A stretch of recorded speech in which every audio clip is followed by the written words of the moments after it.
Right. So here we go. Let's talk about Celtic finally giving OS something to smile about again. After a patchy start to the season and a whole lot of frustration, the Hoops came alive in a big way against Partick Thistle, and not only did they deliver goals, intensity, and purpose, but for the first time in a long while, they actually made football fun again. And let's be honest, that's not something we've been able to say often this season. Now, before we get into the nitty-gritty, let's just appreciate what a proper Cup night performance that was. From the get-go, Celtic looked sharper, quicker, and most importantly, like a team that actually wanted to play. A side that showed up with intent. We're into the semi-finals of the League Cup now, and while we didn't know our opponent at the time of the final whistle, we knew the objective was clear. First trophy of the season is now within touching distance. And that should light a fire under this squad. But look, I know the main thing everyone's talking about, and rightly so, is Sebastian Tanki. A player that's only just arrived and already looks like he's been wearing the green and white for years. There was no hype, no fanfare, no pressure, just a lad who came in under the radar and has exploded onto the scene. And it's not just that he's scoring or getting involved. It's the way he plays. It's the energy, the swagger, the fearlessness. This is the kind of player Celtic fans adore because you can see it. He plays without fear. He's not afraid to take a man on. He's not afraid to lose the ball if it means doing something bold. He's the kind of winger Celtic's been crying out for, a proper entertainer who gets people off their seats. Now, don't get me wrong. We're only 2 games in. Nobody's saying he's the finished article. There's still a lot of refining to be done in his game. You can see he's raw in certain moments, but that's part of the excitement, isn't it? That's the beauty of seeing a young player grow in real time. And what a start he's made. It's refreshing to finally have a player where you're not thinking, oh, maybe in a few months he'll settle. No, he's come in, and from minute 1, he's making defenders panic. He's making things happen. The real bonus? His energy has started to rub off on others. That's what stood out just as much as his individual display. When you get a player in your front line who plays with that much drive, it inspires those around him. Suddenly, you've got other forwards making brave runs. Suddenly, the tempo lifts. You saw it in Yang's performance too, arguably one of his best this season. He looked confident, looked up for it. Even when he didn't score, he was constantly involved, driving forward, trying to affect the game. That's not a coincidence. That's what a bit of quality and belief injected into the front line does. And speaking of confidence, the whole team seemed to have that edge back. From the first whistle against Partick, we looked a lot more like ourselves. The pressing was there, the passing was crisper, and we weren't just lumping balls into the box hoping for something. There was intent. There was a clear plan. You could see what we were trying to do, and more importantly, we executed it. I know, some will say, but it's only Partick Thistle. And they'd be right. They're a championship side. You should be beating them comfortably. But we've seen enough over the years to know that football doesn't always work like that. Plenty of times Celtic have played so-called lesser sides and made a mess of it. So to go out, play proper football, and put them away convincingly, that's what you want to see. That's what builds momentum. Benjamin's performance also deserves a shout. 2 assists in 2 minutes. That's the kind of productivity we've been severely lacking this season, especially from wide areas. Our crossing has been poor. Set pieces have been wasted. But this time, there was real quality in the delivery. And when you put the ball into the right areas with the right pace, you cause problems. Simple as that. You saw the difference instantly. We actually looked threatening from wide for once, and that's a huge plus going forward. Second half came, and we didn't drop the level either. That's the big takeaway. Too often, we've seen Celtic come out flat after the break when they're already ahead. We've seen that complacency creep in. But not here. The same drive, the same hunger, it was all still there. We went looking for more goals, and we got them. Tanki and McKinn added to the scoreline with some proper football in the build-up, especially the move leading to the final goal. That was champagne stuff. The press, the composure, the finish, brilliant. Even the subs came on and did their part. Balajisha deserves credit. Only got around 20 minutes, but you could see the improvement. Looked sharp, looked like he wanted to make a point. That kind of response off the bench is exactly what you want to see from players who maybe feel like they've got something to prove. And fair play to the manager for leaving him out to begin with. Maybe that was the kick he needed. Now let's talk about Kieran Tierney. 90 full minutes under the belt. That's massive. That's not just important, it was necessary. Because let's be real, there were starting to be uncomfortable conversations about his fitness. You can't be playing for Celtic and be taken off after an hour every week. You need to be able to go the distance.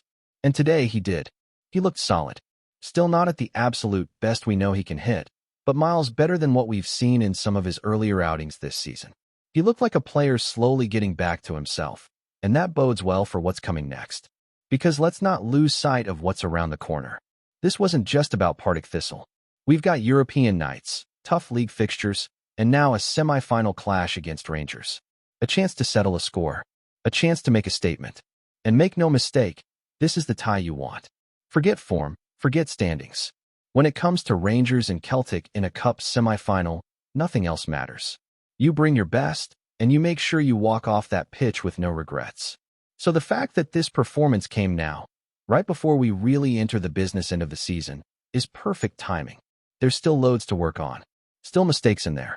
Scales had a few wobbles, a few loose touches, a bit of ball watching. But overall, the structure was there. The attitude was there. We looked well drilled.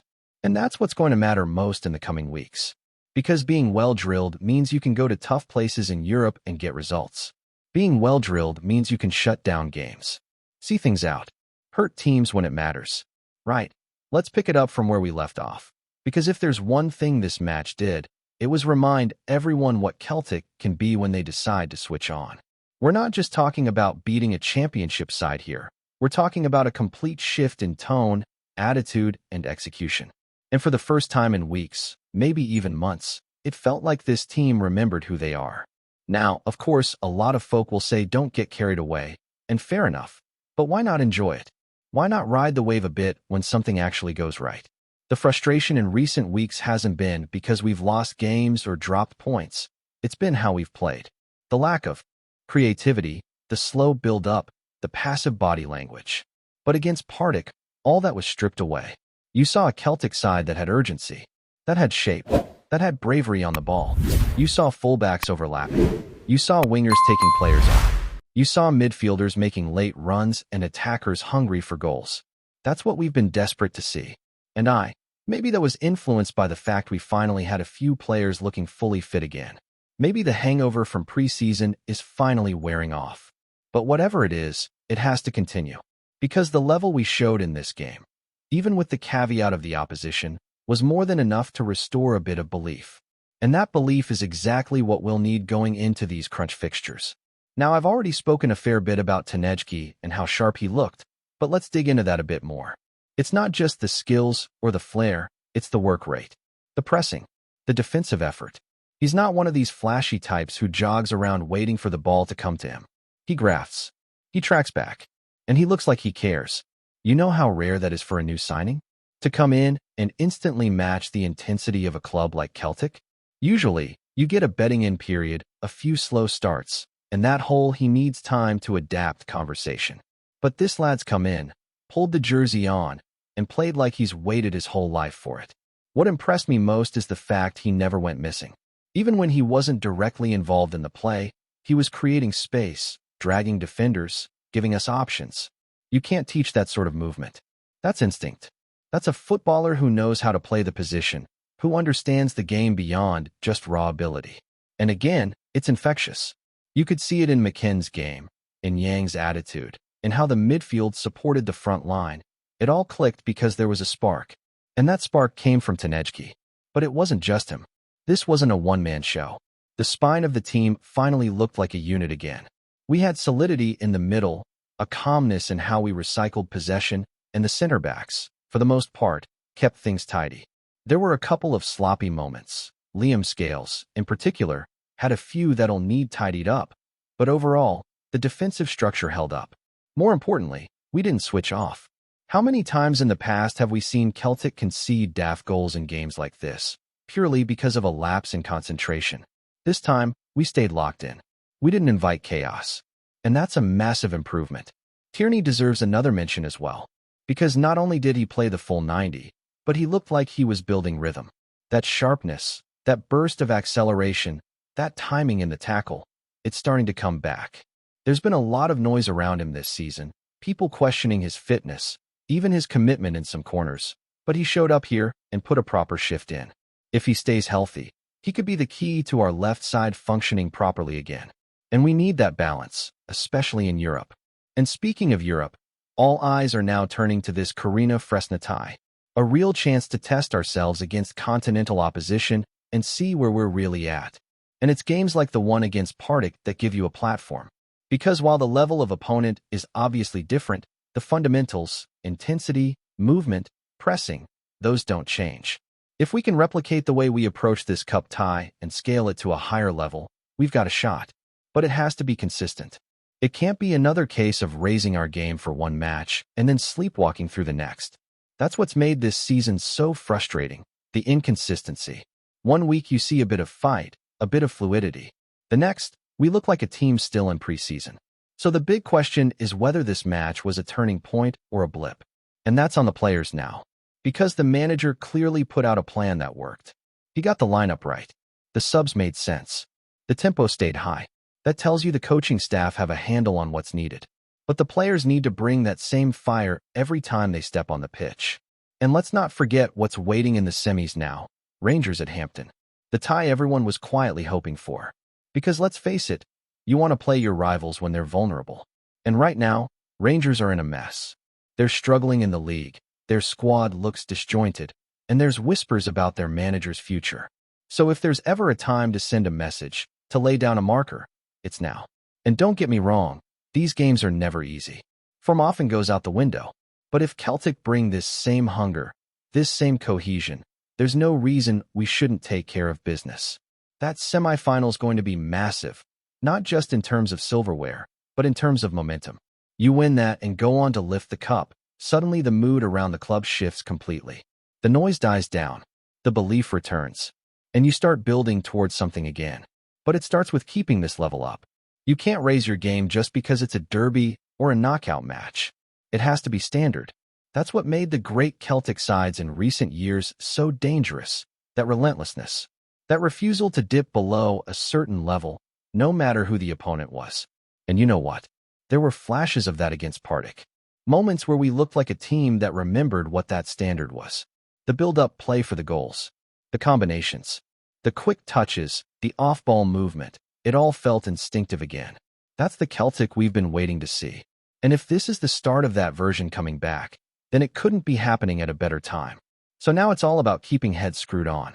The fans will get excited, of course they will. But the players have to stay focused. Keep pushing. Keep improving. Because we've been handed a lifeline here. A chance to turn things around. A shot at silverware.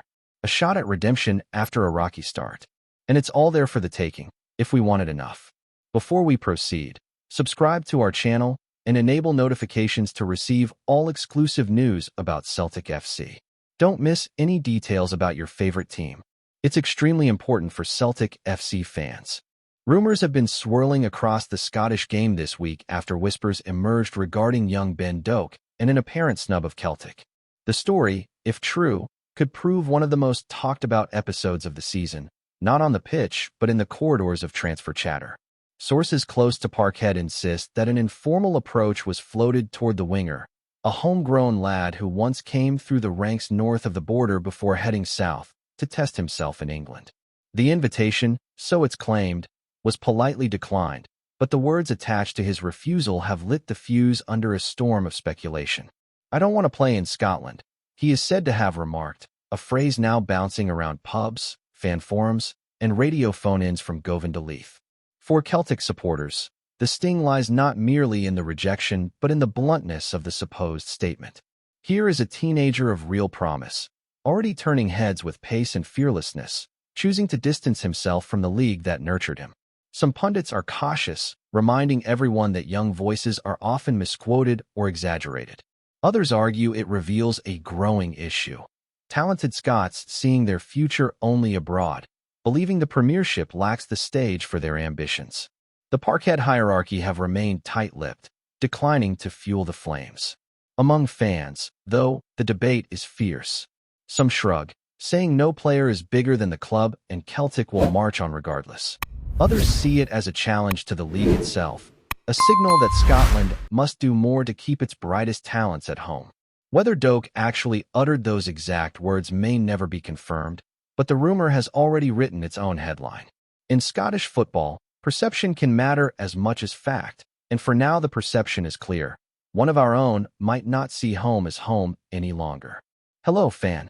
Don't forget to like and subscribe to the channel, as it means a lot to Celtic FC. Also, share your opinion about the news in the comments below. See you in the next video.